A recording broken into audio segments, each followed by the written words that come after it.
Всем доброго времени суток. Я приветствую вас на канале Радости и приятности своими руками.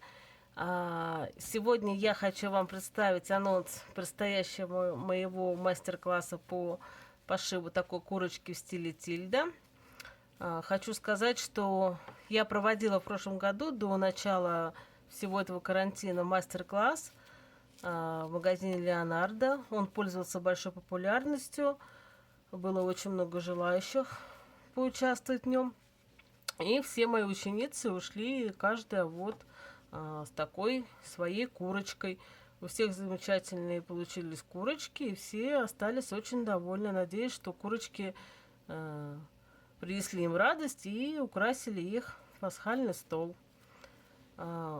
Хочу сказать, что очень жалко, что этот карантин затянулся.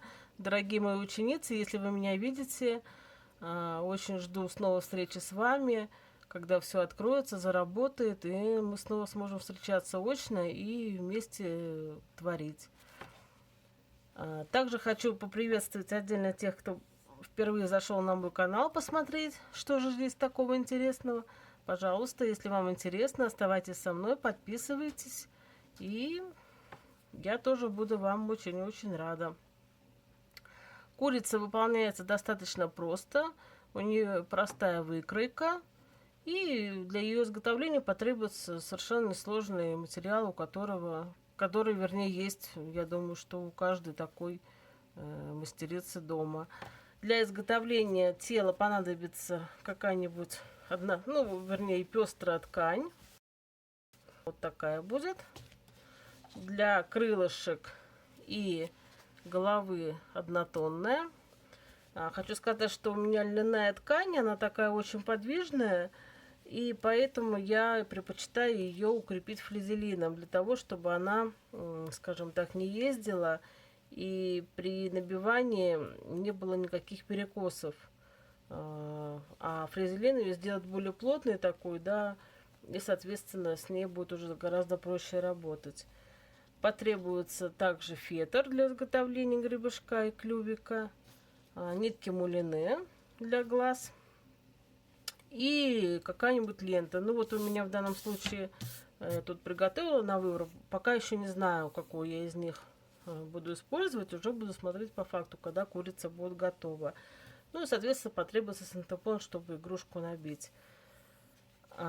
Также курочки у меня шито вот такое яичко в тон курицы. Оно крепится сюда к крылышку. Может быть вот так вот висеть. Либо же просто лежать рядом, если курочка у вас будет сидеть в какой-нибудь, например, корзинке. Выкройка у курицы простая, как я уже сказала. Это тело курицы, голова, гребешок, клюв, крылышко.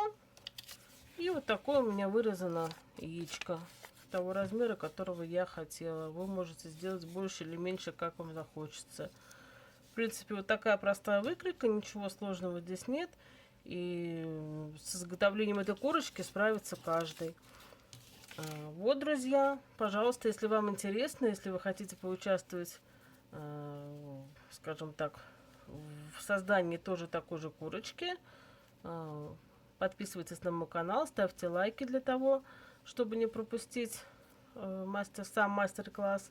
Его я выложу в самое ближайшее время. Сейчас я его начну готовить, монтировать. И я думаю, что в течение этой недели он у меня уже появится. Так что давайте вместе готовиться к Пасхе.